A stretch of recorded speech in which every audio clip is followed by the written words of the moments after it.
What's going on? How's it going? Can you hear me? Yeah. What the? Can you hear me?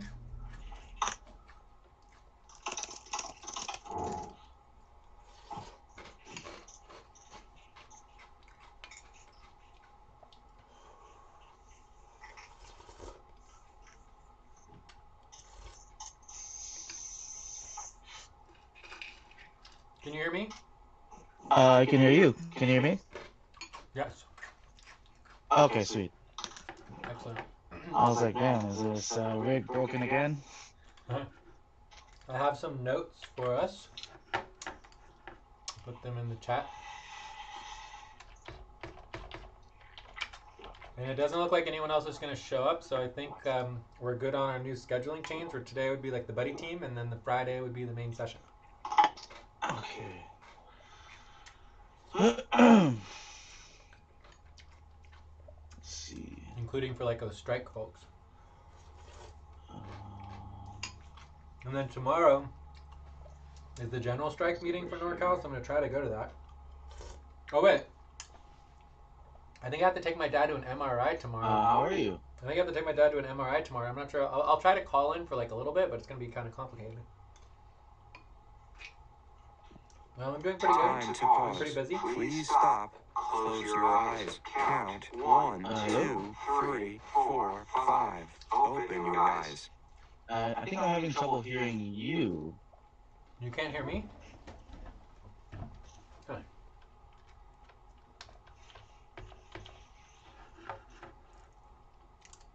Put this over. I can try to refresh. I don't know. I can also try my phone. See if that works.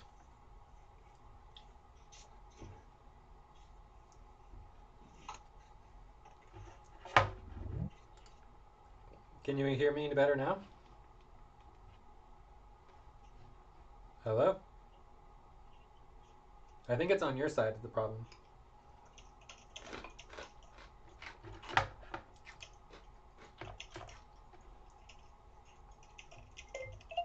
Hello?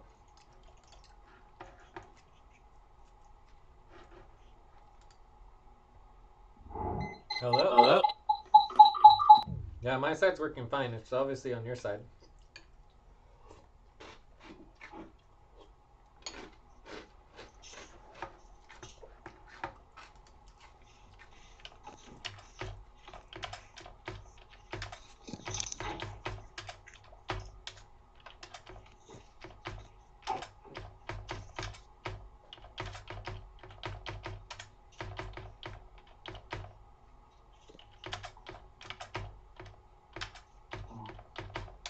Okay.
Time to stretch.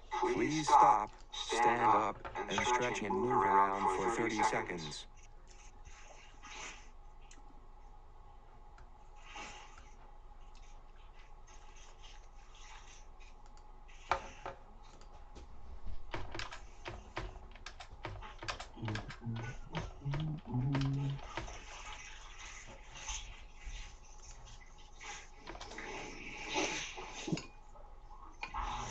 Oh. Oh, is something going on?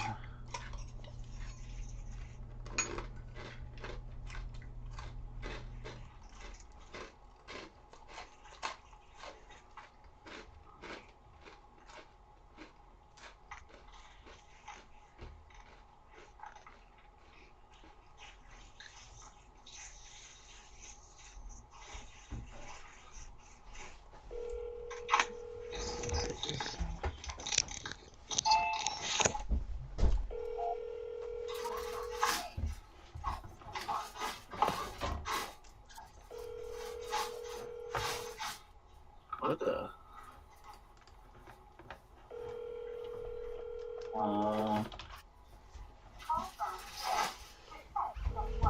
Oh, that's one. But I can hear you on the Jitsi now. But can I hear? You can hear me now? Yeah, now I can hear you on Jitsi. Oh, great. Okay, cool. So that is excellent. That's what we want. I want to be able to hear. Hearing is good. Good. Okay, yeah, I can definitely hear you now.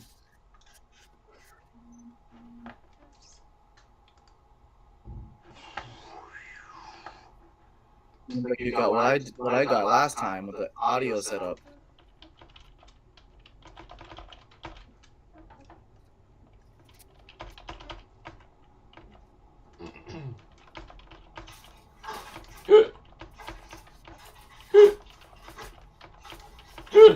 So, do you want to start by reviewing the roadmap? Yeah, you know, I didn't know what to expect when I plugged it into AI. And when I plugged it in, I was like, whoa. I'm not sure, like, what I need to change about this. Well, we can. Like, it seemed pretty good. I was like, what the? This is, like, pretty amazing. Yeah. Let's just review it and see if there's anything that seems a little off. But the Parallel Christians Decentralized Civic Engagement Hub Time is to pause. Please stop. protocol. Close your eyes. Count. Oh, I 1, can't edit. 2, 3, 4, 5. Open your eyes. So maybe you can change access to editable by anyone. Also, we probably need to make it a Google document. So, do you want me to make it a Google document, or do you want to do it is a Google document. No, right now it's a .doc. So I'm just gonna go ahead and save it into the Power Coalition so that it's publicly accessible. And we're following all of our policies, all right? So Okay, yeah, for sure. I'm gonna make a copy, and I'm gonna put it into the Coalition, and then Power select. Okay, and it's gonna be a copy, and we want to create it into a Google document. Did I do it correctly? Make a copy. Yeah, so it's going to open as a Google document instead of a docs. Perfect. Wait, no, it still says docs. Huh, save as Google Doc. Alright, now we're in business. Okay, so let me link this to our notes. So, and also link it there. So our first topic will be the roadmap, right? We have agreement on that? Roadmap. Yes, we do. Review and edit. And let's do up to 24 minutes. Up to 24 minutes. Topic 1, no disagreements. So I'll make a tab. Topic 1, roadmap. And I'm going to link to roadmap for Google. This is the Google Doc version.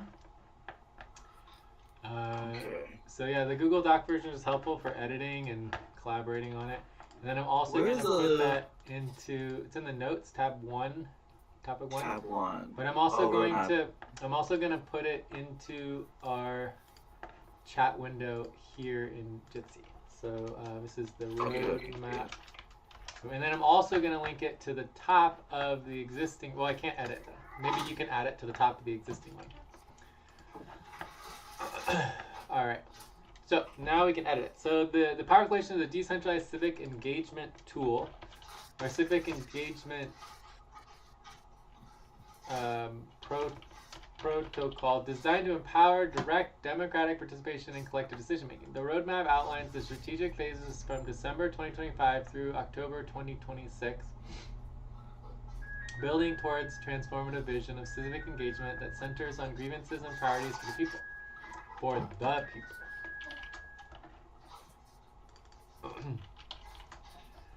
Core mission: establish a structured model for direct civic engagement between citizens while depowering traditional political parties. See, I don't like the depowering part. I would get rid of that. Time for breath. Please stop and get ready. Now inhale. 1, 2, 3. Exhale. 1, 2, 3. Pause. Inhale together. 1, 2, 3. Exhale. Relax. I mean, I certainly like the idea of political parties not having as much power or whatever, but the goal is antitrust, and the goal is basically empowering people and citizens, not necessarily depowering anyone, right? I mean, political parties will still have power just like any other organization, but their power is as an organization, not as the people, right?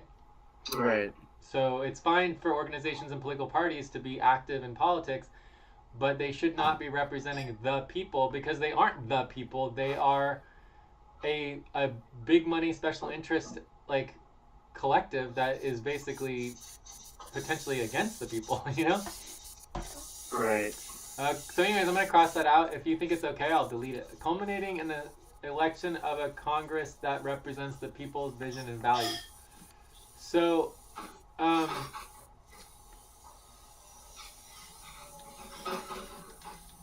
so I would say this is let's just call it the U.S. roadmap, right? Power Coalition U.S. roadmap. Does that sound good? And then we can focus on the U.S. Congress, right?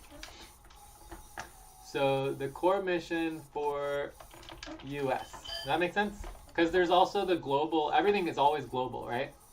Right. So everything that we're doing for the Power Coalition can be applied everywhere and anywhere, but we're specifically creating a framework that applies to us in the United States. Yeah, we can go ahead and delete what we don't think is appropriate. No, well, so I can delete the depowering traditional political parties? Yeah, absolutely. Yeah, it's not aligned with what we're Yeah, thinking. okay, so I'm going to delete that. Great. Because, I mean, it's not like it's not like we are against that. It's just like it's not our goal. Our mission is certainly not our mission, right? Our mission is to empower everybody, including political parties, period, right? Everybody should be empowered. All right, so strategic framework. What is Power Coalition? Hub for issue-based decision-making, a network that empowers grassroots participation in civic process. Decentralized structure, minimal infrastructure that is reliable and scalable across local to global levels. Vision for 2026, building a new democratic vision where citizens directly voice their grievances and hold elected officials accountable. The Vision 2026, building a new democratic vision where citizens directly voice their grievances and elect officials who are aligned with the people, right? Mm-hmm. Think, call, model a civic space for conscious collaboration, experiencing sophisticated Time to multimedia pause. capabilities, Please and stop. perfection. Close your eyes. Count. 1, 2, 3, 4, 5. And let's also Open add your that eyes. the grievances platform will be a online automated platform for inputting, prioritizing, and finalizing.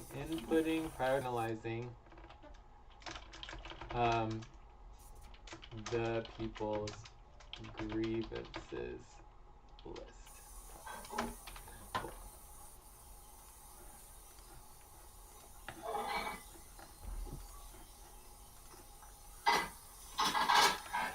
Based on scientific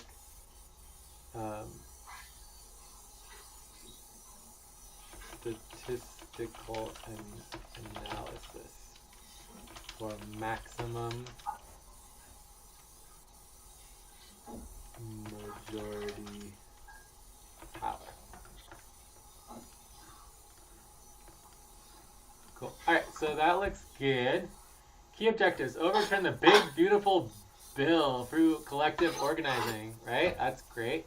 Map grievances by ideology, party, worldview, and culture. Great. Activate a grievance model with government official buy-in. I would just cut that. I don't think we need any government official buy-in on anything that we're doing.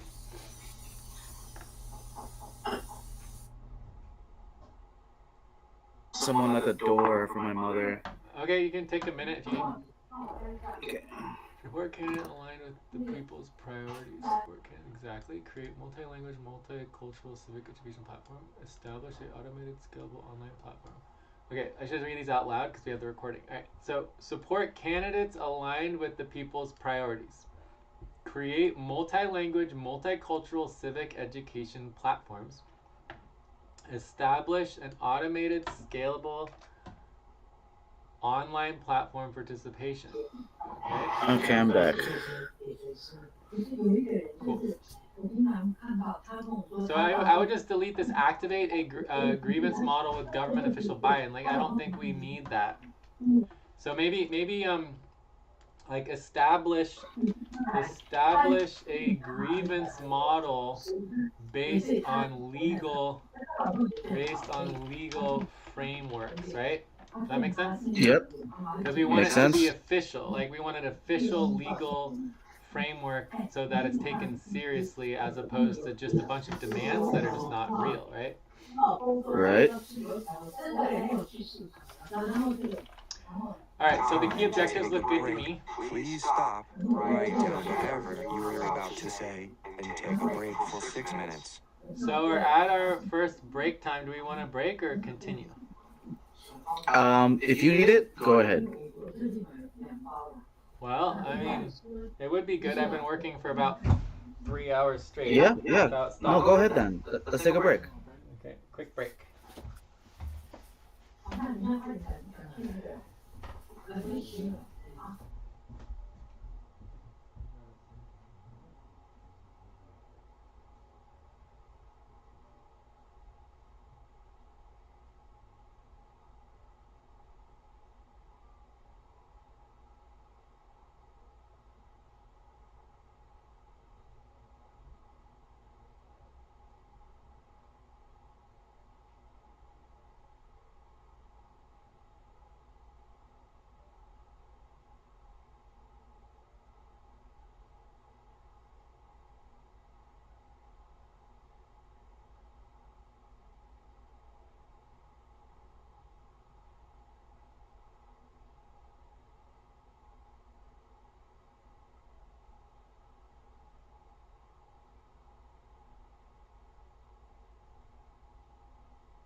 Alright, I'm back.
All right, I'm back.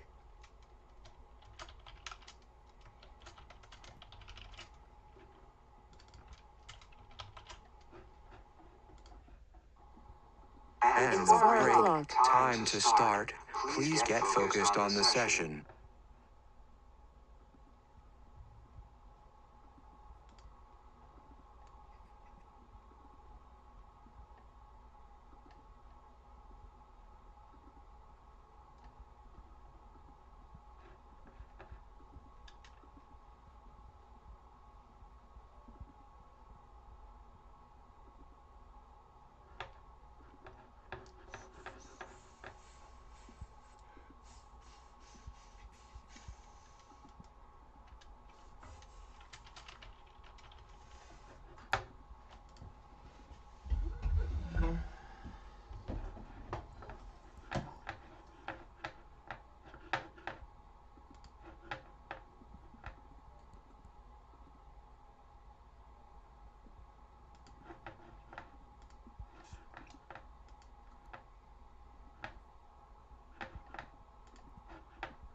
All right, I'm going to keep going through the roadmap here. So the phase 1, foundation setup, December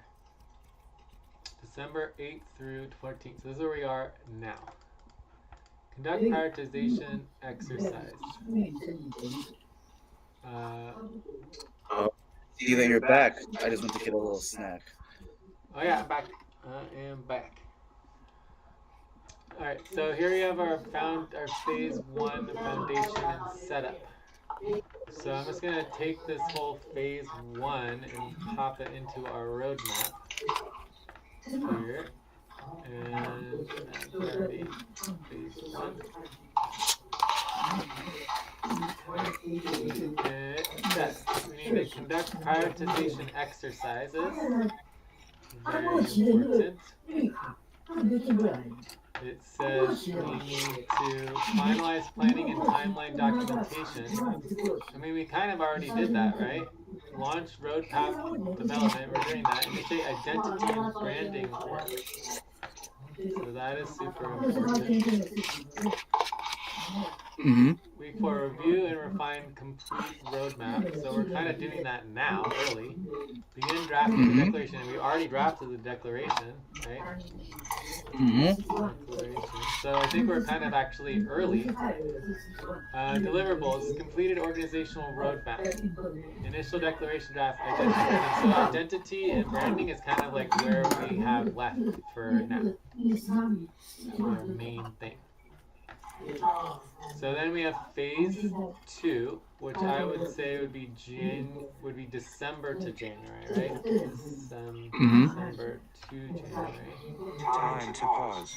Please stop. Close your eyes. Count 1, 2, 3, 4, 5. Open your eyes.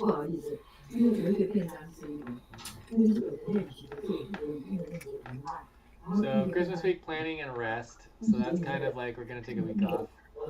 Final week of 2020 preparation. So this is Coalition Hub meeting. January 2nd at 3 p.m. Earth Alignment meeting, strike event. So the strike event we're basically canceling because this is now buddy team sessions. And we're just going to be doing the Coalition Hub meeting on Fridays where we're focusing on power for now. So, I mean, I guess that's all that's happening. But no, it can't be all that's happening. Let's see what else is going on. There's gotta be more than just that. Week 3. Specific event goal, achievable milestone, signed declaration. So obviously we're going to sign the declaration. We probably want some type of public way of signing the declaration.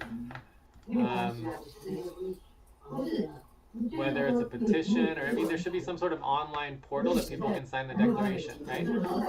Maybe the declaration is the opening to the grievances portal, right? Hearing the grievances of the people. So I would say we're not hearing the grievances of the people, but that we're starting to documenting grievances, right? Starting to document grievances, right? Starting to document. Declare 26th of the year building a new power vision. Well, that's the declaration, right? Overall invitation to Earth sessions. Okay. Finalized declaration. So I mean, obviously the times are all off on this. Oh. Because the Earth session happens January 2nd through 6th, right here, right? This is the Earth session right here. So January 9th, 15th, all the Earth sessions already going to be over and the declaration has already been signed. So, I mean, I would say this is just completely wrong. All of this, right? So we need to think about what actually happens after the event. Finalize declaration. So it's just duplicating stuff. So maybe the webpage launch foundational organizational materials. That's a really good idea. What are our organizational materials that, like, we basically could use some type of you could even call it a book, like a manual, right? An organizing manual for the people, right? So how do you utilize our systems in the grievances and the decentralized democracy, and actually having a manual that people can follow? That would be really helpful. Because we don't have a lot of time. We need to, like, go fast. Please stop and get ready. Now inhale. 1, 2, 3. Exhale. 1, 2, 3. Pause.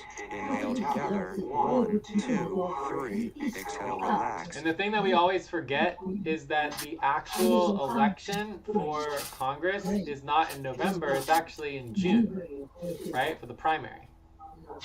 Did you say June of 2027 or 2026? June 2026? Yeah, because the final election is in November, but when the decisions are made where you get rid of all the real candidates and then you only have the big money special interest candidates, that decision's made in June in the primaries. Okay. Yeah, so the real election's actually in June. You have zero time to waste. Well, we don't have any time to do them. You typically you want to organize years in advance. There's only 2 of us, so we also need to be thinking towards 2028. But the point is that we want to have simple systems, and the manual really help. Where if it got big and people were excited about it, it should be able to snowball and grow and get viral. So we want to think about what that means in terms of, for example, taking our declaration viral and getting it linked into the grievance platform. So webpage documenting explaining the power coalition, launch foundational organizational materials. I really like the foundational organizational materials. I really like that. Yep.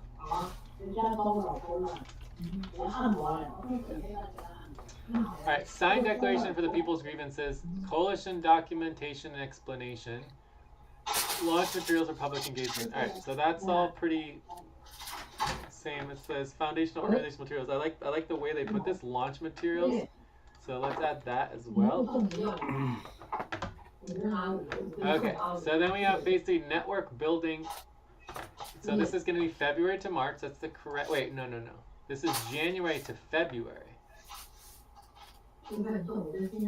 Yeah, so you can already see that the timeline's all messed up. It's not actually using the moon timelines. It's automatically going in. Wait, February to March. That's a 2-month timeline. Oh, I forgot to implement that It's the lunar timeline. Yeah, it's no big deal. Anyways, let's just put phase 3, and then we can put the times after. It doesn't matter what the times are, right?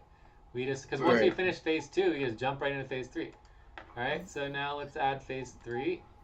Phase 3. Add. Okay. And then I'm going to go in here and we can start looking at phase 3. So goals and milestones, big beautiful bill prioritization, strategically target legislative priorities. So this is not clear what that means. General outreach campaign, broad-based community engagement. That's very clear. All right. So this is where we would getting our start. Network expansion, connecting people across regions. So close your eyes. Count. Well, as far as the big beautiful bill prioritization, I mean, you could like strategic targeting, like we could instead of legislative, maybe that is right because we need to like target which ones we need to oppose. Maybe we use the big beautiful bill as the foundation for coalition building. Right? So, for example, we can search online for existing evaluation of the bill and find groups that are basically critically understanding it in its context, you know? Like maybe it's just, maybe there's a lot of organizations that have already been reviewing it and having evaluated. Like, for example, I would think the first thing we want to do for the public is we want to have a detailed breakdown of what the Big Beautiful Bill actually does, and then break it down for people so they understand why it needs to be gotten rid of, right? And so that process, it should probably already be done by a lot of groups that we want a coalition with and work with, right? So by searching for what we already know we need, we can find groups that have already done that and then ask them to join and collaborate. Absolutely. Translation to the general public is super important. Exactly. And then we can continue to improve upon what's already been done. So goal, launch large-scale outreach planning. So I would say that is part of phase 2, right? So if we go to phase 2, and we go into launch it says phase 2 includes the foundational organizational materials, and then we want to get the large scale outreach planning, and then I would say starting to actually practice our outreach. Right? Because towards the end of March is where we would want to be doing that. I do see the separation of creating materials and launching materials, but yeah, if you think it's part of phase 2, yeah. Yeah, so here we're synchronizing with Coalition Automated Media Systems by March, all right, and then we're basically practicing and starting our outreach model. This could include everything from in-person networking to social media, etc., right? So we want to try to get that, and then people can always continuously be signing on to the declaration and inputting grievances, right? Please stop. Activate marketing campaign for grievance Stretching mapping. and move around Love for 30 seconds. Okay, stretch. It is time to stretch.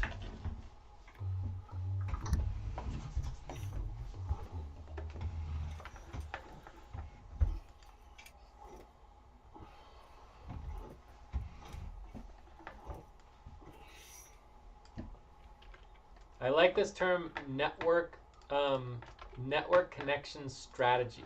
I like that. Marketing materials and digital infrastructure. That is extremely important. So I think that for me is really the foundation to phase 3. All right, so now we can get into phase 4. So let's go back to the roadmap. So phase 3 is significant for sure. All right, big time. So then phase 4 is where we get into even more exciting stuff. So let's see. Phase 4, grievance activation, April, May. But I'm just going to leave out the dates just so that we don't have to worry about that. Let's make this one red. All right, the list. Okay. So focus, formalizing the people's priorities and building the legal foundation. Wow, that's pretty radical. All right. Yeah. In-person model launch. So this is significant. So this is where we look like we're actually, I would say that this is where we're starting to have, oh no wonder, money, right? So we're building the whole in-person model launch and everything. We're probably going to start ideally needing money. So if we already started our outreach, we're doing fundraising, we want, we don't need huge budgets, but it would be good to have some money to be able to do these networks and support the, like you're saying, like the infrastructure to build a communications network across the entire country and the world, really, in multi-languages and everything. Direct civic engagement, decentralized movement organizing principles, full integration across local to global levels. So let's just add that in here. Whoops, what did I do? Right, so, oh no way. I lost it. Is that possible? So we're in phase 4. All right. Minimal reliable infrastructure in-person model launch. Yeah, this is it right here.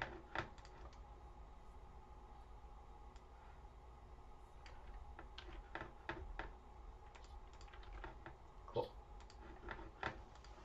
Safety and accessibility criteria. Time to pause.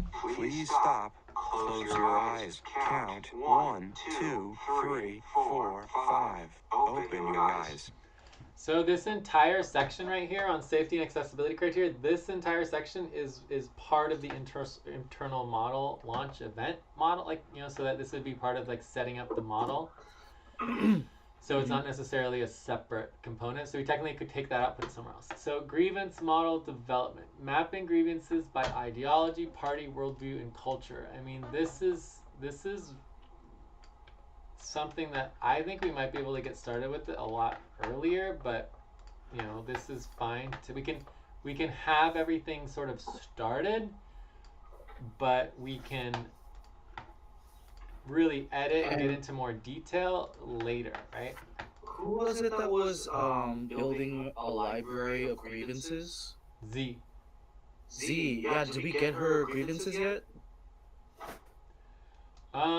Well, I mean, we could do that real quick. I mean, I know that they were in the notes. So, you know, we can look at... It's not important. I just like, I'm actually interested to see what she's come up with. Yeah, I mean, it wasn't a lot, you know, and she might have worked on it since then as well. So, and we can always just ask her to send us what she's got. But basically, and I wonder if she's collecting more grievances from, you know, peers.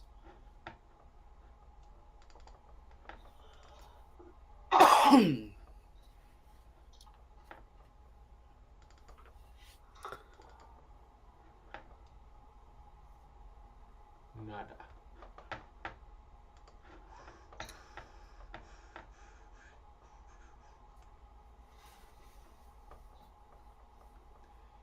Anyway, we just gotta keep reminding, like, let's just add that to our list, right? So I'll go in even in this phase 1 here.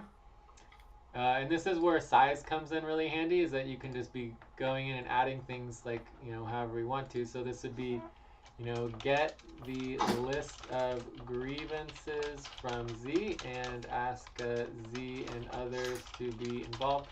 We can also talk to people about it tomorrow evening at the general strike call, you know? So, anyway, so I added that to phase 1.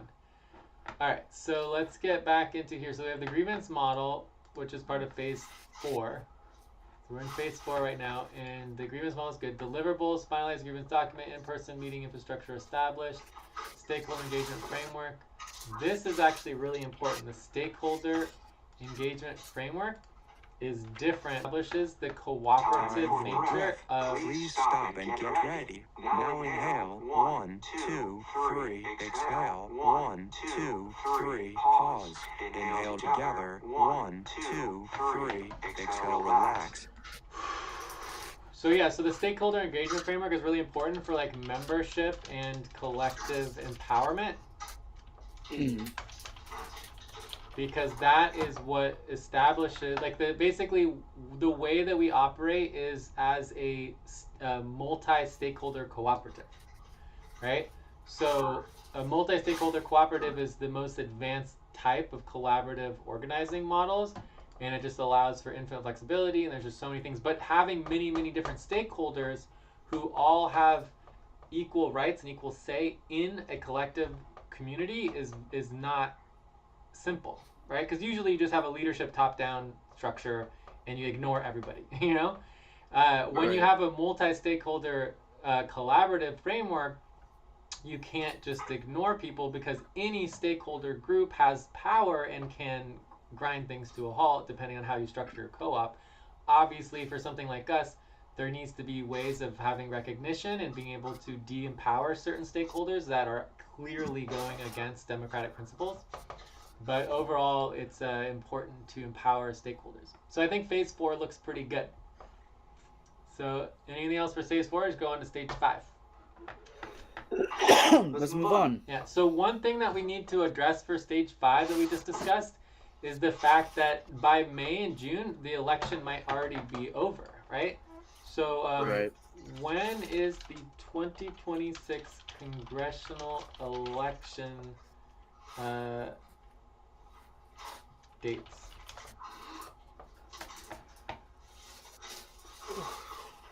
The 2026 United States congressional elections are scheduled to take place on November 3rd. This date, blah, blah, blah, blah, blah. 33 houses in the Senate. Okay, and is there any other elections that narrow down candidates?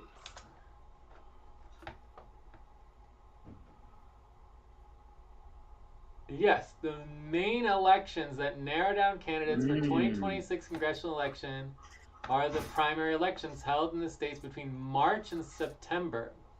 These primaries determine each party's nomination. So this actually starts as early as March. Texas primary on March 3rd. Runoff May 26th. Georgia primary May 19th. Runoff on June 16th. Louisiana primary May 16th. Runoff on June 27th. So let's get a list. Actually more important. Can we get a list of all primaries throughout the country? Please stop. The dates. Close your eyes. Count 1, 2, 3, 4, 5. Open your eyes. All right, so here are the dates of every primary in every state. Wow. So this is our real timeline. So I think that we might need to seriously think about moving everything up. Yes, I agree. All right, so I just put that in our notes. Let's take a look. So primary date, May 19th. Let's actually sort this by date. Let's sort this by date, okay? Yes. So I'm going to take this entire thing, data, create a filter, and we want to sort by date. March 3rd is Arkansas, North Carolina, Mississippi. March 10th is Mississippi. Then by May, we have Indiana. So mostly you're looking at May. There's nothing in April. So basically March is a bunch of shenanigans. So I would say we just ignore March. You have Arkansas, North Carolina. Oh, Texas is actually huge. Mississippi, Illinois. I mean, we're not going to ignore it, but it's just not technically easily feasible with our current timeline, right? So we would have to make major changes to get more people involved to really do a good job of that. May and June is where we're going to focus our time and our efforts, right? So May and June is like if we, because that gives us an extra 2 months. Like March, it's like almost immediate, whereas there's nothing in April. So you have all of April, all of March, and February and January, which gives you plenty of time. Whereas if you're trying to get focused on March, it's like, how much time do you really have? So then you have, and I would say if we do focus on March, we almost exclusively focus on Texas, right? Absolutely. That's huge. So I would say Texas might be like our practice ground. Yeah, beta. Like a beta testing in Texas. Beta testing. I think we should absolutely do the beta test. Yeah, and just do Texas, not worry about anything else, and then focus on all the other states for May and June. So, and then we have August, September. I mean, this is like, I don't know why August and September even exist, but it's like once we have everything set up for all the other states, it should be fine. So I think our focus should be May and June as like our primary focus, and then August, September are just sort of like an afterthought. Yeah, sounds good. Yeah. Cool. So so that means we need to potentially significantly update our timeline.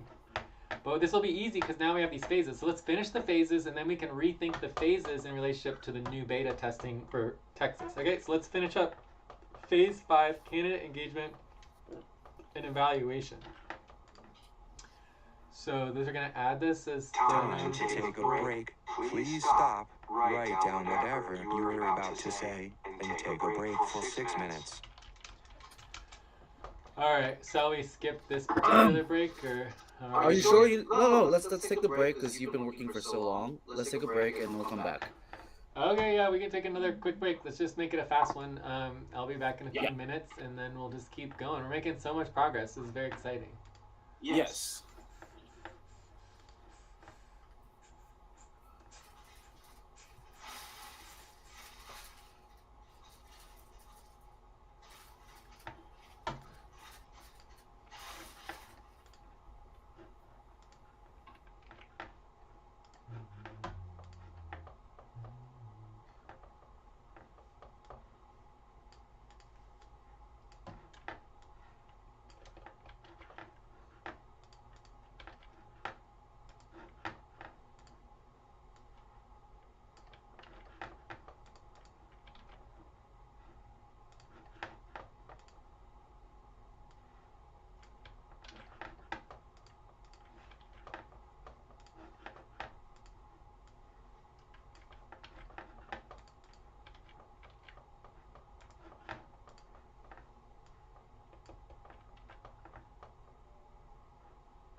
the break. Time to start.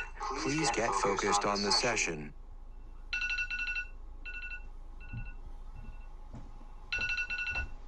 All right, I am back.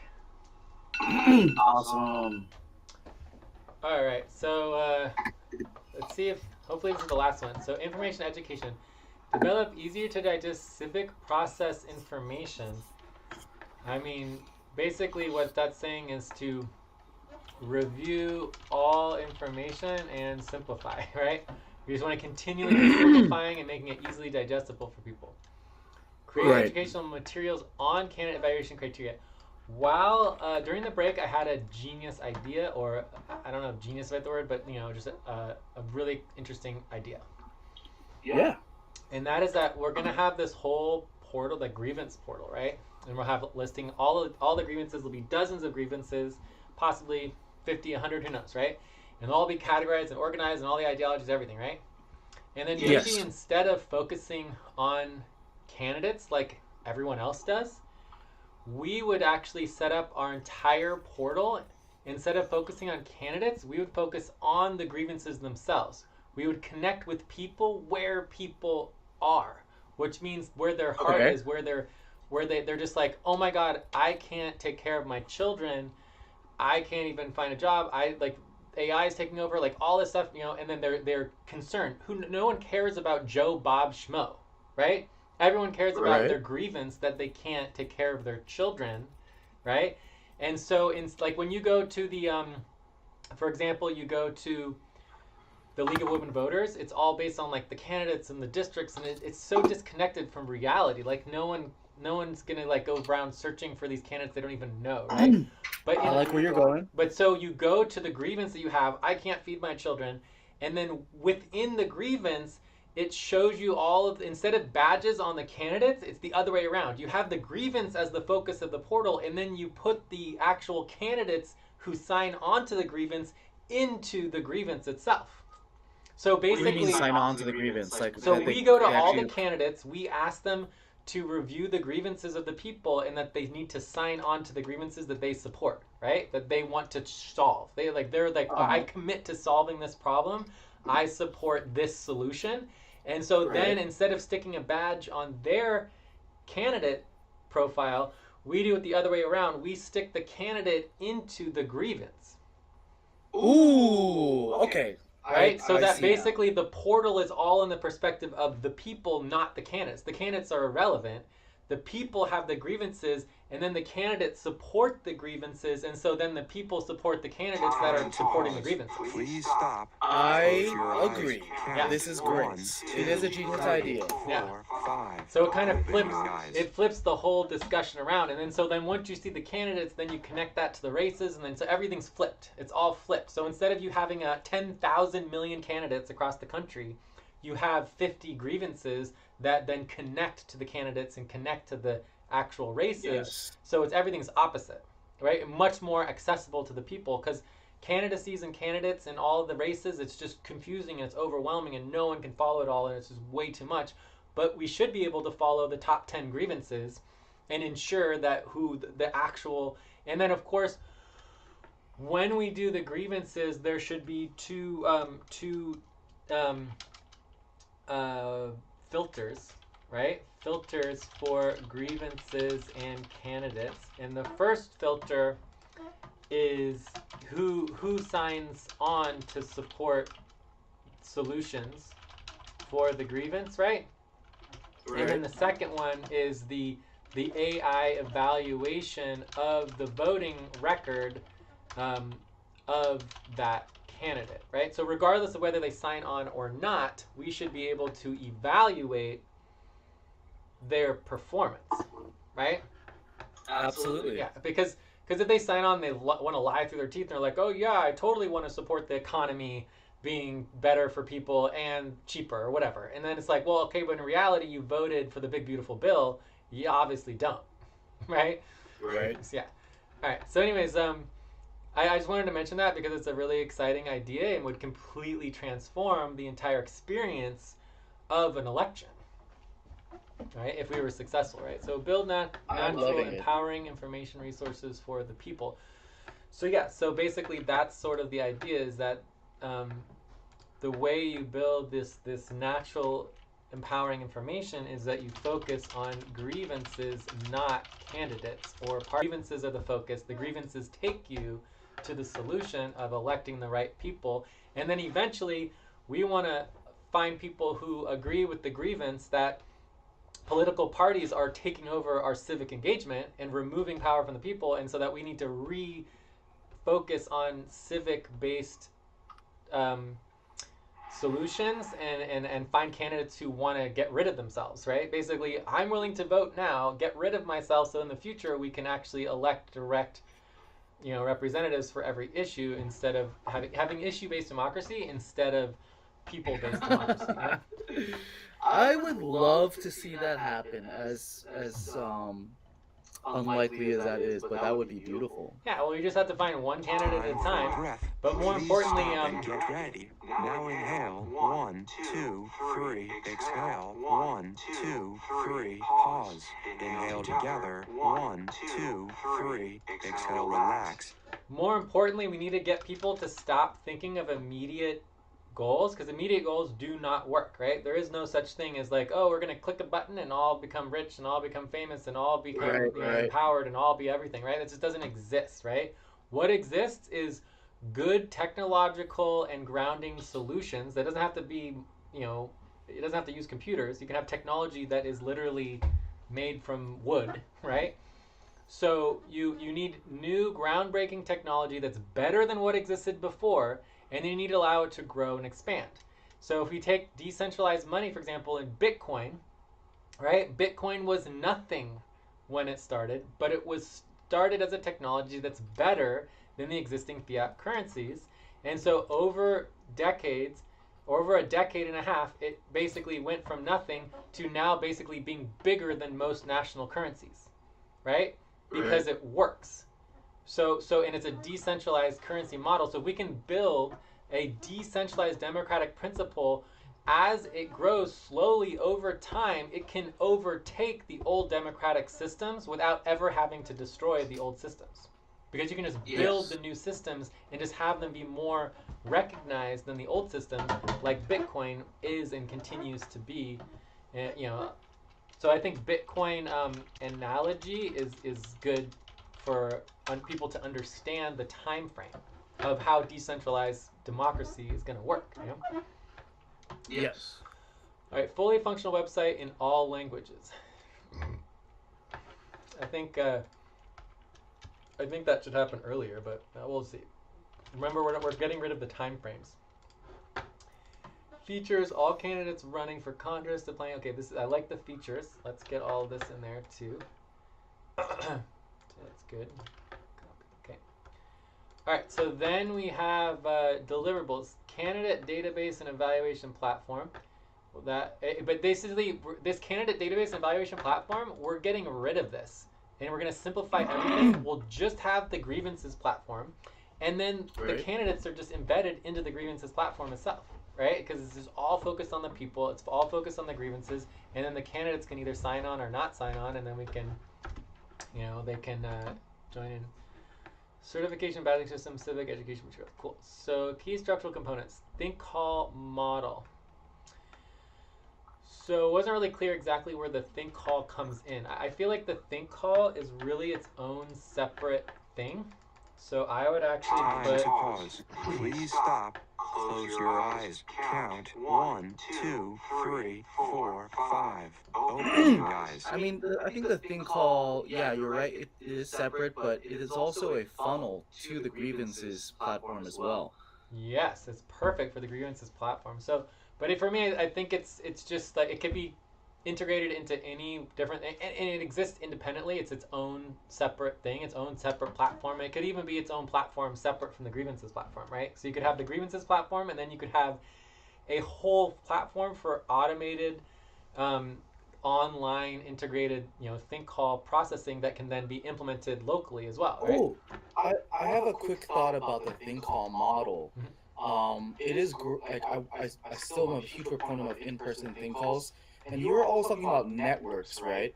Yeah. What if there was a platform where people could express their think hall ideas and grievances and whatever they want to talk about, where they can upload a video or even type it out, and then AI or whatever can process their ideas and whatnot. Like they can upload whatever they want, and so they don't have to actually be there in person if they can't make it. What's this? That is grape juice. Chardonnay. Chardonnay? That seems like a lot. Is it alcoholic? Non-alcoholic. Okay, good. That's fine. Alright, so, yeah, I mean, the answer is yes, for sure. We want to have a asynchronous process, right? So there'd be asynchronous process for the think call model, right? And then from there, it can be integrated into actual meetings that are real time, whether they're in person or online, right? It doesn't have to be in person, but it should be, right, if we can. Yes, absolutely. I'm just saying, like we always want to have more accessibility. Exactly. It's all about accessibility, right? So I feel like it's, again, I think we're in agreement that the think call is really its own thing.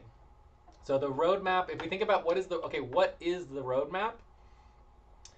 The roadmap is the power coalition, right? It's the roadmap for the power coalition, right? So we're building up the power coalition. We're building up the vision of the power coalition, which is the grievances platform. And so you're going to have the think call as a separate thing, and the grievances platform is really its own separate thing as well, right? So you have the grievances platform, right? So right now we have at least 3 Time to stretch. separate things. Please stop, stand up, and stretch and move around for 30 seconds. So the I think roadmap these for the two- power coalition is Mhm. basically like it leads to the thing called leads to the grievances platform, but it is much more than that. It's the whole roadmap for the entire coalition and the whole vision of bringing everything together. And then you can also have the grievances platform as its own standalone thing, and the think call model as its own standalone thing, right? I mean, like these are. You could just say these are like the beginning milestones of the Power Coalition. I could easily see these as like the early stepping stones. Exactly. Yeah. I mean, these are our core priorities, right? Hmm. All right. So let's finish up. So we think on a decentralized movement framework. Local to global integration, network non-event, minimum participation requirements, automated scalable processes. So I think that this is basically part of all of it. I mean, I don't think that's its own thing. I don't see like everything is decentralized. Everything is this is a core value of everything that we're doing. Hmm. So I don't think we necessarily need this as a separate. It's not a separate thing, right? It's like a core value. It's part of our identity. This would be the identity framework. So let's copy this and paste this into. Well, we need another topic on identity because identity is really one of the main things for phase 1 that we still need to do. So I'm gonna put that in topic 0. I have an idea or like something to bring up. You know how like whenever we're in Discord or discussions, Yeah. there's always people who bring up good arguments and good opposition, like healthy opposition.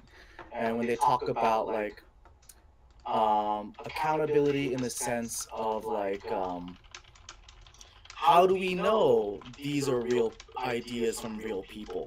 How do we know like this is actually decentralized?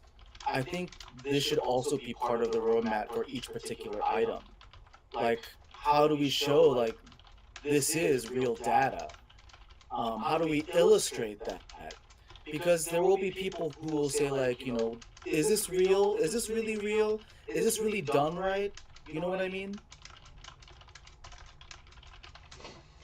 Yeah, I Like mean my people will be saying like, my primary answer to that question is the power itself, right? The reason that you know this is done right is because you are empowered. You can come to the meeting. You can vote on it. You don't even have to come to the meeting. You can still vote on it, and you can still be involved, and you can verify everything and double check everything, and you can here's the lineage of every single decision made. Here's the lineage of every single thing. Everything's public. Everything's transparent. Time to pause. Everything's verifiable, Please right? stop, So Close your eyes. Count. Well, 1, what I'm 2, saying is, 3, I know 4, that we are 5. doing that, Open your but I eyes. think we need to convey that to the public in a digestible way. yes, I love. So convey to the public. Ooh, I've got it. We can have like some type of like no one, because we're talking about power. We're talking about voting, and we're talking about um, the process of integrity in a decision making model, right? So when you're talking about integrity and voting and power, the core terminology when you're using scientific processes is let's make sure we get the core terminology. Like, what is the name? What is the term? What is the term for when us guards bring voting ballots from one location to the other and they have to be signed off? Like, there's a special scientific term for this process that we can utilize. Like, I know you understand what I'm Chain saying, of custody. but like, It's a so chain of custody. That's the term, right? mhm. So But like, if we build a transparent chain of decision making, it's basically like a blockchain version, right? Like, how do we integrate blockchain verification into everything that we do so we can verify it's real because it's on the chain, right? The chain verifies the links of every single detail together, and it's easy for people to access and understand and visualize.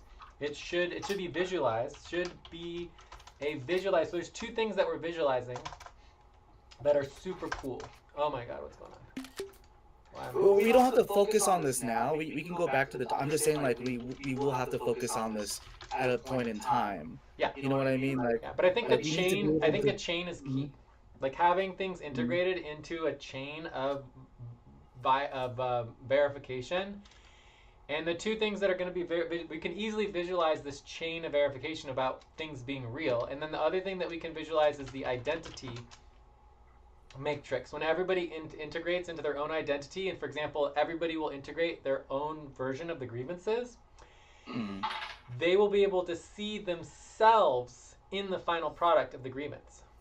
Of the mhm. grievances, right? That's so we can have a map, like mapping identity and mapping grievances. I think is the same thing.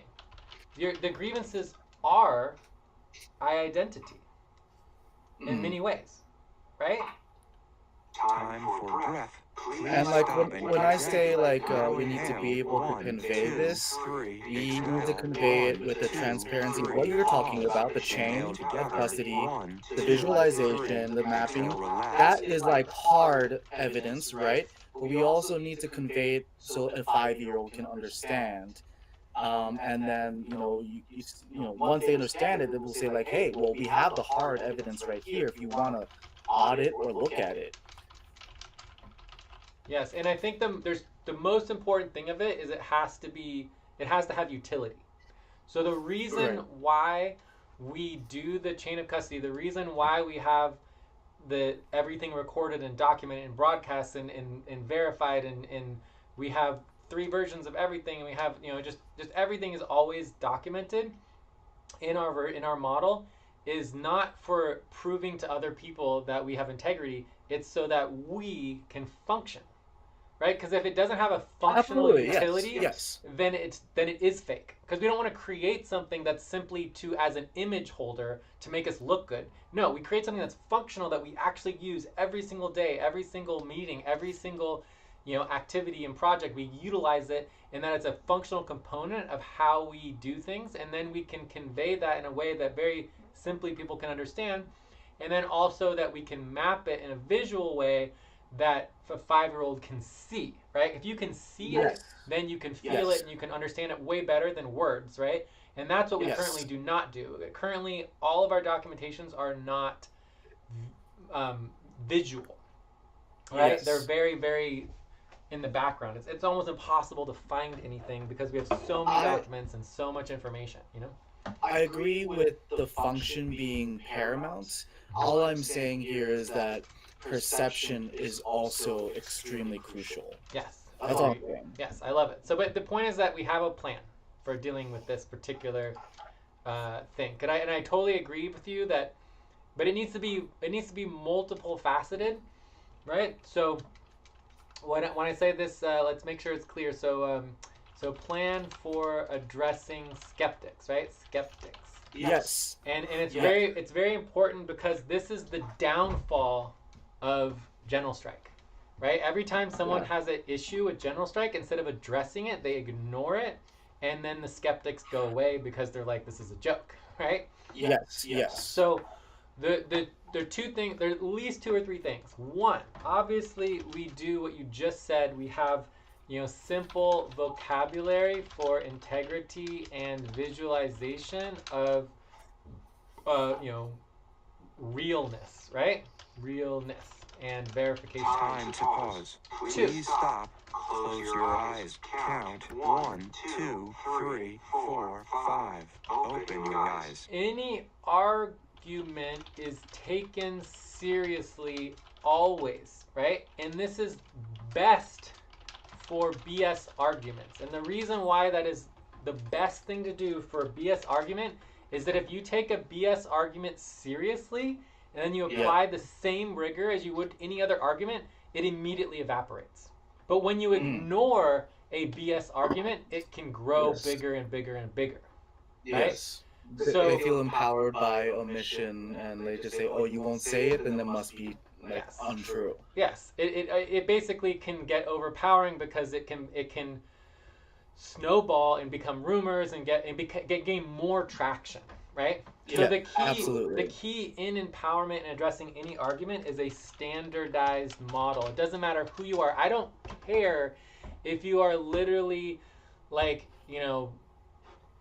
Alec Baldwin, or you're the most famous actor, I don't care, Tom Cruise or whoever. You want to get involved and you want to stay, you get the same process as any other Joe Schmo off the street. Like they have an argument, they have an idea. The process is the same for everybody. A standardized model, standardized process. It doesn't matter how BS your argument is or how important your argument is. It always gets the same attention to start with. And then once it crosses those thresholds, it can grow and get more attention and get more expanded. But everything should be taken seriously. So that is very important. Then we need to have clear scoring and evaluation and prioritization so that we can label and categorize and scientifically address ideology, culture, and all of the metadata, right? So metadata is not about empowerment. It's not really about visualization and verification. Metadata is more of like the background scientific evaluation of everything. So when we have that and we're asking for it from people, people will be like, wow, these guys are serious. They're not just collecting, grievances and giving people a chance to be empowered. They're actually getting scientific information that can be evaluated in studies for hundreds of years. Yes. Right? So I think that is a good, and then all of our values, right? All values and all identity are automatically reviewed every 6 months. So the most important things that we do as a community are evaluated every 6 months. And so this could actually be a value. And the value that this is... Time to take a break. Please stop. Write down whatever you were about to say and take a break for 6 minutes. Could be like integrity would be one version, So there's a different names that we could give this, but I think one is integrity. Very important. I love all that we've done here. Do you mind if we go back to auditing the Yeah, we're almost on the the roadmap. roadmap? So we're at success and metric milestone. Let's not do a break and then we'll do one more segment and then we'll probably wrap up and check out and stuff. I think we're at an hour and a half, Good. right? Yeah. All right, so success metrics and milestones. Validation, ROMAC declaration to complete, public declaration signed, 350 members. Hey, that's easy, right? We can easily get that. I mean, I think we should start with 50 would be a good goal. But, Okay. 350 sounds great too. Whatever. Expansion. Network established in multiple regions. Finalize grievances in-person meetings active. Integration. Candidate data is live. Congressional election aligned with people's vision. Okay, cool. So I mean, I think this is not particularly applicable to our plan because we're gonna adjust our timeline. But I do like the idea of the number of people who've signed the declaration. Also, let's think about this declaration signatures in relationship to organizing because this is where we can make and break things. Mm-hmm. So our primary focus is the declaration, and if we compare that to the general strike's primary focus is the strike card, right? They have 400,000 signatures, Ooh. right? Ooh, So I have a quick idea about the Yeah. declaration. Yeah. Like, should we, like, as far as the signature, they could sign the signature online, but they can also print it out, sign it physically, and put it on their wall or whatever they want, their refrigerator. Like, I think we should suggest or encourage people to actually print it out, because you can sign something online and just forget about it. And you can even encourage people to print it out, sign it, and then post it on social media. This is just for outreach and just reach, right? Like just reaching more. Yeah. I think that would. So the answer is obviously, of course, like the more that we engage people, the better. But there is another thing that it's kind of a little bit of a tangent. Uh-oh.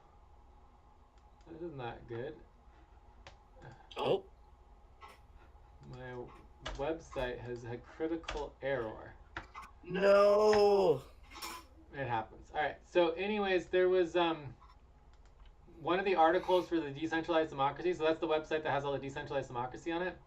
So I'll have to look in to see why it's broken. But one of the components that it has is the idea of the decentralized rights. So as an individual, when you have decentralized rights, you get to choose your own rights, which is extremely important in decentralized democracy, right? And the reason why it's important is, like, let's say that you choose to say that you have no right to freedom, or you think that other people should be enslavable, or that you think that women should not have a right to health care or have the ability to take care of their own organs, right? Yep. If you do that, then it affects you, because then you yourself lose those rights. And decentralized democracy, once you give up your rights, they're gone for you yourself. Like, you decide what rights that you want, right? Yeah. And so it makes it real. So instead of voting on what other people want or get, you actually are voting on what you yourself get, right? Yes. And so it changes the whole dynamic of rights, because now you're not thinking about, okay, well, should other people be allowed to do that? It's not about that. It's about, should I be allowed to do that if I needed to? And then it becomes real. And if you give that up, then you lose it. So and then you can't. Yeah. So that's very similar to the idea of posting a declaration like this. The problem, of course, is safety. If people are posting the declaration online and they know who they are, then it's like, how you could do it. You can give them options. Yeah, I think you already mentioned that. You can just post it, privately, or you can post it publicly, right? So that goes back to the public-private model, right? So as long as we make sure it's clear that they can do both public and private, and then we can create a system where they can do that. So yeah. Agreed. Yes. Sweet. So yeah. So I think overall we should have goals for how many people we want to sign the declaration. But then more importantly, what I was mentioning is, what information do we want from people who sign the declaration? I think that we want, obviously, their signature, but that we also might want like an email and or a phone or other contact information, or that they join a social media. I don't know. There's a bunch of things that we can do so that when they're signing this declaration, they're engaging with the network, so that we can continue to communicate with them. Right? So we want them to join. Like, Signing the declaration is an individual thing that's done And as signing the great declaration. time to start. Please get focused on the session. But ideally, it would also mean that they want to join the cause, right? Mhm. So we understand that just because someone signs the declaration doesn't necessarily mean they're going to strike, or they're going to protest, or they're going to get involved, right?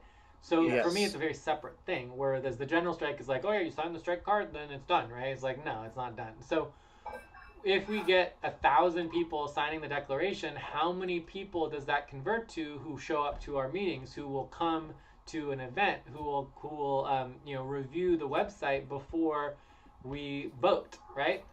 Hmm. So we want to have an idea of that and be able to communicate and contact people who do sign up. So maybe there's like a checkbox. Maybe we have a checkbox to get on the email list serve or something like that,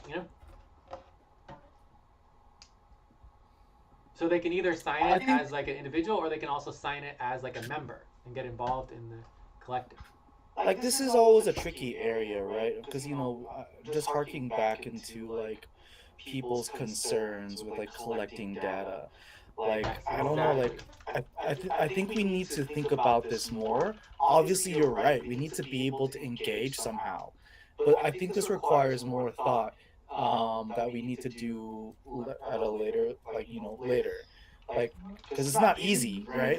How do we not only connect to people, stay connected, and make people feel safe, right? Like, um, yeah, I'm just saying it requires more thought. In the models that we're working on decentralized communications, they should be able to connect to us through PEP. They should be able to connect to us through Mastodon, through Blue Sky. They can connect us through Twitter or Facebook or wherever. So there should be ways that they can stay connected to us where we never get their data. We don't need their data. Everyone already has their data. We don't need their data. So they can get involved with us through a decentralized communication network where we get as little data as possible, right? We don't need Yes, it. yes. But they can still stay connected, and they can still check a box, and they can still basically feel like they're committing to something more than just the signature. Basically being able to engage and detach whenever they want, but ultimately being enabled to participate if they so desire. Exactly. Cool. All right. So we have a plan for that. That looks good. So let's look at the rest here. Resources and references. Project spreadsheet. Okay, good. Meeting venues, technology, outreach. Okay. Next steps immediate this week. Finalize roadmap doing Please by stop. December 20th. Close Complete your declarations eyes. first draft. Count 1, 2, We have that. 3, Preparation for closure 4, hub power 5. Open, you guys. So I would just stop there. I think that we just want to focus on between now and January 2nd. Right? So from now to January 2nd is like our focus right now for next steps. So yeah, I would say that this roadmap is, more than 50% complete. It's a good step. I would definitely not use this for like, getting donors or whatever yet. It probably needs another hour or two of like just refinement and kind of updating it to be with the dates and like the plan overall. So I think the next thing we're ready to talk about is the timeline and updating the timeline, right? So let's talk about that real quick, and then if we want to, we could review the declaration real quick and then be done. Yes. Okay? So the timeline is clearly the 5 phases, and the 5 phases are actually great. I mean, that's my favorite part about the whole roadmap is the 5 phases. So let's see if I can copy and paste the 5 phases here. I don't know if it's gonna work. I'm gonna try. Well, should we modify the candidate engagement and evaluation, or What do you mean? What are we modifying? Yeah, a lot of stuff needs to be modified. But yeah. Never mind. I mean, for me, the candidate process we're completely evolving, and it's gonna basically be disconnect. Like we're gonna ignore the whole idea of candidate anything is gonna be ignored, and instead, what we're going to do is we're going to focus everything on the grievances and the people, and then the candidates come to the grievances, not the other way around, right? Yes. So we're gonna prioritize all the grievances. We're going to talk to the candidates and we're going to say, okay, here are the top 10 grievances, and then here's another 50 that you can review if you want. We want you to sign on to every one of these grievances for the solutions that you're willing to do, right? And then you can choose to do that or you can choose not to. And then every single candidate who refuses, then they go on the refusal list, right? And then we publicize that this candidate has refused. So we'll give them a deadline, and we'll say that they refused. And then we do that basically for every candidate. And then the people, instead of going to the candidate election sites, they go to the grievances, and then they see the grievances, and they can see what candidates are signing on to which grievances, and they can learn and they can search in for their own local communities. You know? Yeah. Absolutely, So I think it's yes. just a much, much better way of doing it, right?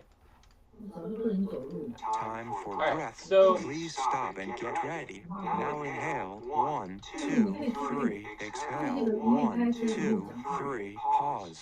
Inhale together. 1, 2, 3. Exhale. Just gonna go look at the dates again real Alright, quick. so yeah, so yeah. I'm on line 134, or you can look at my screen, and I'm looking at the phases. So phase 1 and phase 2 I think are pretty good. Phase 3, 4, and 5 are kind of problematic. So we talked about Texas being March 3rd, and then we talked about all of the other states starting in May, right? Right. So then we have May, let's just say May 1st, right? So March 1st, May. March and May. And you remember, like, even though the election is in March 3rd, right? Technically speaking, people can start voting like a month in advance with in-person voting and or ballot like mail-in ballots and everything. Yeah. So really, you're talking about February already, Right, and then May right. 1st, you're really talking about April, right? Yes. Okay, so we have March and May. So basically, the candidate engagement and evaluation to be effective for March 3rd, you really need to be talking to candidates by January, and then you need to be finalizing everything for February because that's when people are voting. And that's not bad because we just have Texas for January.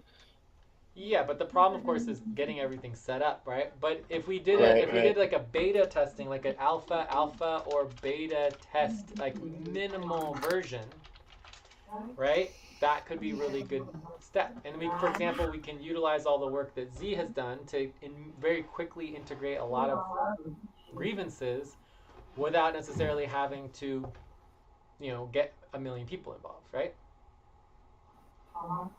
I wonder where we can post. We can get more data for grievances from people. I don't think that's going to be very difficult. Okay. Because people are pissed. Yeah. So let's look at the other timelines. The other timeline is May. So if we're talking May, April, so we would want to get everything set up in March, right? March to April, having everything set up, right? So do we want to seriously think about trying to do March?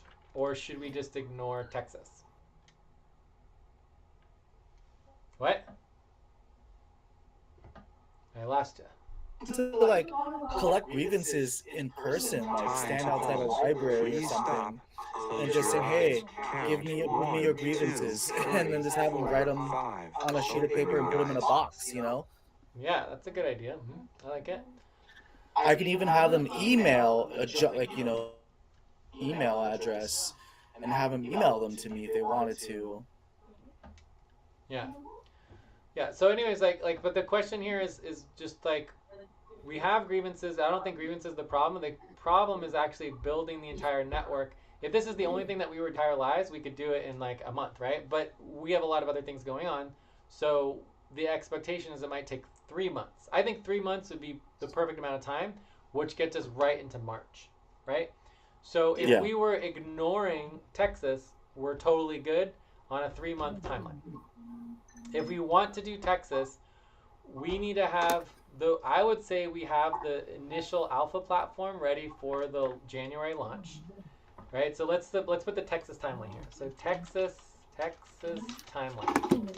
So a quick identity and setup phase. Then we have the alpha platform ready by January 2nd declaration signing. So you're going to sign the declaration on the actual alpha platform. And I think we have that ready either way. So then we're doing the beta platform. Beta platform by February with grievance integration, right? With grievance and candidate integration, right? So then that would be Texas. That gives us 2 months. Yeah. So December. That's like absolute minimum, just to get something. Yes, exactly. It would be very, very basic, minimal. So this would be like minimal alpha, and beta, usable framework, right? So that would be the Texas timeline. So then let's look at the normal timeline. So we have the phases. We would have basically December, January, February, March, and then March, April, and then May is the date. So that gives you a month for each phase. Okay. Yeah. Right? So, I mean, obviously the normal timeline is like way better, right? So if we think about Time to like stretch. the beta Please format, stop, if we had the stand up, beta ready stretch and move around for 30 seconds. by February, that would be here, phase 4 is already February. So grievance activation. So I would say phase 4 grievance activation is the beta, right? This is the beta. And then parent candidate engagement and evaluation. So network building. So the declaration, this is the alpha, this is the beta, and then the candidate engagement is just like full functionality, right? Yes. Yeah. And then May is the launch, right? So May is the date of the election. So yeah, I mean, I don't know. I think it's somewhat doable because if you think about the January, February timeline and the February to March for the beta and us trying to get it by the end of February beta, Yes. doable. But we're just gonna need it like. I mean, I would say so the only way to get it Texas ready, and this would be my proposal. Proposal is that every Tuesday at 3 p.m. we do nothing but focus on the platform. Yes. Alpha, then beta, then launch, right? And if we do that, it'll happen. So which means that everything else, including the identity and all of our planning and all of our overall systems need to be done at the Friday meeting with the bigger group, right? So every single Tuesday, focus, platform, and then every single Friday, we do the bigger identity, all the bigger planning, all the bigger decision making, and with the whole group, right? And that when we do the Tuesday, we really just need to focus on the platform. So it doesn't have to be you every Tuesday. We could have multiple buddy teams. Like if other people want to show up, we could break out into multiple buddy teams and have different groups working on different things. But the idea is that on Tuesdays, maximum 3 people per group, right? I love it. Yes, I want there to be massive participation. Yeah, I would love that. Yes. So cool. I think that gives us a plan of how we can get the Texas timeline done, because every week we can work a little bit more on the platform and it'll get a little bit better, and then it should be beautiful. I'm excited, man. So let's do a quick review of our declaration, and then I think we're good to go. Let's go. Declaration, draft declaration to empower the people. Preamble. We, the Legion of the Coalition, enter the new year with a shared commitment to strengthening civic life through transparent, inclusive, and issue-based Time to public pause. engagement. Please stop. Close your eyes. Count 1, 2, 3, 4, 5. Open your eyes. So the first thing I want to mention about this is that for me, the declaration, even though it's coming from the Power Coalition that we're building this, that we're asking the entire coalition, the co-op, everybody involved, the board, everybody to sign on to it. This is a full commitment from the entirety of the network. Everybody's on board, 100%. Yes. Okay? We recognize that the health of any democracy depends on the ability of the people to voice their grievances, participate in decision making, and access unbiased information about the systems that govern them. We assert that genuine civic power emerges not from partisanship, personality, or centralized control. Instead, wait, let's reread that. That sounded a little. We assert. Assert is a very, very weird word. I'm going to make that yellow. Because that's basically saying we believe. It's like, we could just say Believe is a friendlier Let's just get word. rid of this. Let's just say genuine civic power emerges not from partisanship, personality, or centralized control, but instead, the people's power emerges from the collective capacity of individuals and communities to organize around issues, deliberate openly, and act in alignment with shared values. That's powerful, right? That makes sense. Purpose of this declaration. I don't think we need of this declaration. Purpose. This declaration formalizes our intent to build a scalable, replicable, and non-partisan civic infrastructure rooted in transparency, public accountability, and decentralized democratic practice. It establishes the foundational commitments that will guide the coalition through 2026 as we work towards meaningful civic engagement. I would say guides our coalition because you sign on and you want them to think that they're joining something. They're joining our coalition. It's them that are doing it. Our core commitments. 1, to hear and elevate the grievances of the people.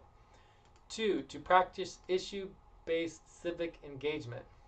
3, to ensure transparency, follow-through, and verification. This actually goes to what you were saying before, right? How do we verify everything and making sure everything is, real? Yeah. 4, to support decentralized decision-making. 5, to foster safe, open, and multilingual participation. 6, to build public civic infrastructure. This last one is interesting. I'm going to read this more detail because this is the most vague of all of them, right? We commit to creating in-person and digital spaces that support democratic participation. This includes think calls, distributed in-person civic circles, accessible outreach materials, and tools that Time help for individuals breath. and communities Please organize stop around and shared get ready. issues. Now inhale. that makes 1, sense. 2, 3. Exhale. 1, 2, 3. Pause. Inhale together. 1, 2, 3. Exhale. Relax. Yes, it does make sense, but it's vague in the context where it doesn't directly link to our roadmap. So in many ways, this is the roadmap. The building of the public infrastructure is really the center point of the roadmap and the goal of power, right? Because if power is not infrastructure, it's not real, right? So I would say that this needs to start with something other than think calls. The think call is definitely not our number one. So I would say this includes our platform, right? Our grievances platform. Okay. Right? So anyway, so I think this just needs to be rewritten in a way that's in alignment with everything that we're working for, and that the public civic infrastructure needs to have a goal, a clear outcome, because people don't understand infrastructure as an outcome. Like after you have the infrastructure, then what? For example, for empowerment of the people, right? So now it's clear. What is the infrastructure for? It's to empower the people. Okay, I like Not it. the political parties, not the big money special interests. Like we want to empower the people. Okay. Yes. So anyways, I think that still needs some work, but it's pretty good. Okay, intention. With this declaration, we, the undersigned, affirm our collective intention to build a civic framework capable of empowering individuals and communities, strengthen democratic participation, and reshape Don't need that ing. Reshape the relationship between people and the institutions that govern them. I love that line. The people and the institutions that govern them, which is very different than saying we want to change the shape between the people and their elected representatives. Screw the elected representatives. We want to change the institutional relationship with the people. And I would even put this in caps. The people and the institutions that I govern them. love it. We enter 2026 committed to transparency, empowerment, and collaborative action, united in the belief that a healthier democracy begins with shared visibility, shared voice, and shared power. Oh, I love the end. So, right, signed, and then we have the signatories. So, I think it's great. It's certainly not perfect. It's not ready to launch, but it's 80%, 80% for sure. Yeah. We are definitely chipping away at the granite right here. And then we were talking about adding check boxes for how if and how they would want to stay in touch, and like engage. Yes. And then we can kind of organize and categorize how, depending on what boxes they check. Time to pause. Please stop. Close your eyes. Count 1, 2, 3, 4, 5. Open your eyes. And okay, we're definitely not going to do this, but one of these checkboxes should connect eventually to, requesting, not requesting, but to empowering those who want to give money, right? Give resources. And really it's not money, it's resources. Time, money, energy, whatever they want to give to support the cause. When you're trying to do things fast, money helps a lot. Time helps a lot. When you have 100 years, 20 years, you don't need as much money, or much resources. So I think that I don't want money to be in the declaration at all. Yeah. But if they check a certain box, it should then either go to or send them an email or connect somehow to eventually asking what they want to give, right? To give resources. Yeah. I think we can both agree that manpower is the highest priority. Like, the more people we have involved, the faster this is gonna be able to take shape. Yeah, and overall, I personally, what I'm committed to is I'm committed to the infrastructure, and I'm committed to the decentralized democracy and building the Bitcoin model. Like that, I don't care if it takes shape for this election or the next election or whatever. If it takes 10 years to take over democracy across the world, it's still worth it. Right? Because once you start it moving forward, it can just grow and grow and grow, and we lose control. We're not going to have any control over the system. Once it's fully decentralized and fully integrated, it's a complete open system, right? Oh man, I'm so excited. Yeah. Yeah. And part of that, like the main model that I'm using for this is obviously the scientific model, right? The way that you evaluate and check it and you review it and you double check it and you triple check it, and it's just this constant system of like you're saying, viability. Is it real, right? It's not enough to say it's real. It needs to be tested, and maybe let's add that to our list. So when we're talking about real things being real, it can't just be a desire. It can't just be a concept. It needs to be tested. Yes. Right? So right here we're going to add in, let's actually put this in our list. So we had 4 things. The 5th one is going to be tested, and replicable.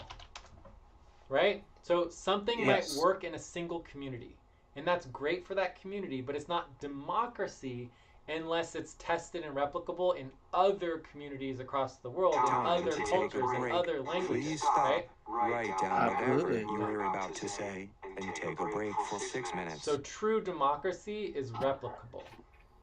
Right? It's testable and replicable and is able to scale and grow and link together. Scale, grow, link. All right, I am good. I am good. So ready to wrap up, or any other questions? No, let's wrap up. Okay, so I put Jay, I put pewpmasta, and we did 2 hours. We came late though. We were 15 minutes late. How late were we? Let's do 1 hour and 0.75. Sounds good. And we did mainly internal operations. most of that. All right. So next steps, we have our Friday meeting. What do we need to do for Friday? Friday preparation. I think the main focus is identity. Yes. If you could fill out, have you filled out the identity form yet? Have you filled out the identity input form yet? Show me the link again if you could. I thought I did a long time ago, but maybe let me just take a gander and see. Well, I can see the I feel like responses. that wasn't. I do not see your name. So let me get you this Okay. link. So this is the identity input form. So the purpose of the identity input form, identity input, is that you give your own personal identity first, right? So what is your vision? What are your goals? What do you want, right? Then Yes. afterwards, you would give. We'll talk about the whole coalition, the power coalition, and the overall coalition, and like the organizational and team functionality. So under our model, we have you as an individual. Then we have buddy teams, and then we have our overall like core team. So the core team would be the people who actually show up to Friday as our core team, which right now is basically me and you, maybe Lucy a little bit, right? And then we can also connect to the co-op, which is supporting whatever we want to do. The co-op automatically supports it, and that's basically the way that the co-op is set up. Like it automatically supports everything as long as it's legal, right? So in the context of the teams, you have multiple teams build the organization, and then the organization connects the network and the coalitions, right? So we're building an organization. Our organization, even though it's embedded into the Power Coalition, it's still its own project. Does that make sense? For example, Absolutely. we have, like, our organization has 3 projects right now. We've got the grievance platform, this thing call, and basically this roadmap. So that we're plugging into the overall coalition. So you start with the individual identity, you build our buddy identity, then you look at the core team identity, and then we build our organizational identity, and then you have the network and coalition identity. Okay. And that all happens automatically. But you're going to start with your individual identity, and then we can start building our core team identity. All right? Yeah. Sounds good. All right, and then we do a hyper evaluation if you can. It's typically just a number and then how the session went, and then we're done. I would give it. We didn't have flow. Flow, ran out of time today. We used flow too much today, so no more flow. Wait, how do I since we have a finite amount of time with flow, is there any way we can make multiple accounts to get more time with flow, or do I make an account? Yeah, we can definitely use flow longer and have multiple accounts. None of that's a problem. It's just a matter of setting it up. It's just work that needs to be done. So okay. Also we can do flow on Anthroponic. So we typically do flow on ChatGPT, but we could also do it on Anthroponic. So that's another option. Yeah. Okay. So other next steps is we definitely need to do prioritization. We're already starting to get the size set up for all of our phases and everything for our roadmap, which is very exciting. Hello? I can't hear you.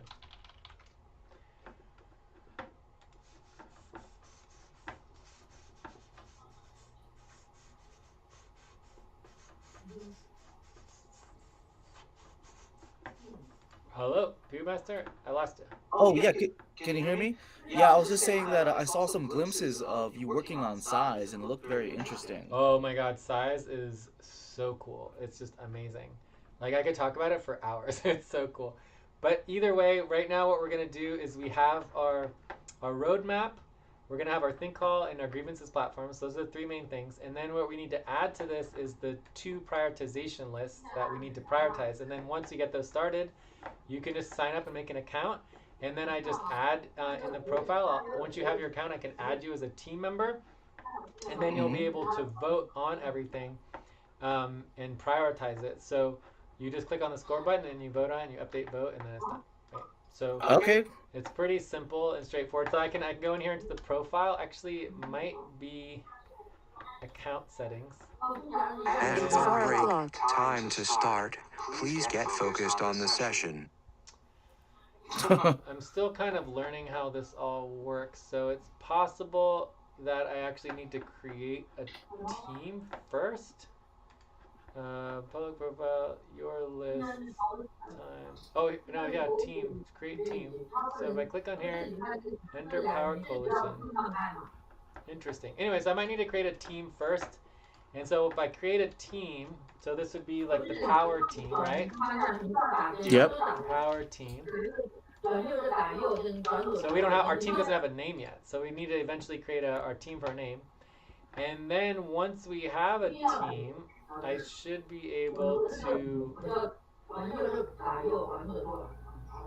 go in the profile and then maybe it's in the team settings. No? Oh, here we go, team members. Yeah. Wait, So there. You created the size program, right? Yes, this is all created. Yeah. I still don't know how to use it yet. Anyways, it's possible that it just doesn't work. But either way, regardless of the team, so you can get the whole team set up, but regardless of the teams, I can just go into the actual work that we did. So we created the roadmap. And then I would just click on here and I would say, okay, I can add a editor. And so I'd say, okay, I want to add myself as an editor. And so my name comes up, I pop it on there, and then I have an editor. So now I, as an individual, can edit this list, right? And then I would save that. Yes. So basically, eventually we'll have a whole team where we can collectively, collaboratively organize all the lists together as a team. But it didn't work right now. So you can still edit everything together as a individual editors on each list, just like a Google document, right? So that's all set up already. Okay. Okay. Anyways, I can explain more of how it all works, but you can just, go to the home and you can read and learn about it. Anyways, I'll send it to you when it's all ready to go. It's almost there. Okay. Sounds good. Awesome. I'll talk to you soon, okay? All right. Thank you, Jay. Talk to you soon. Ciao. Bye.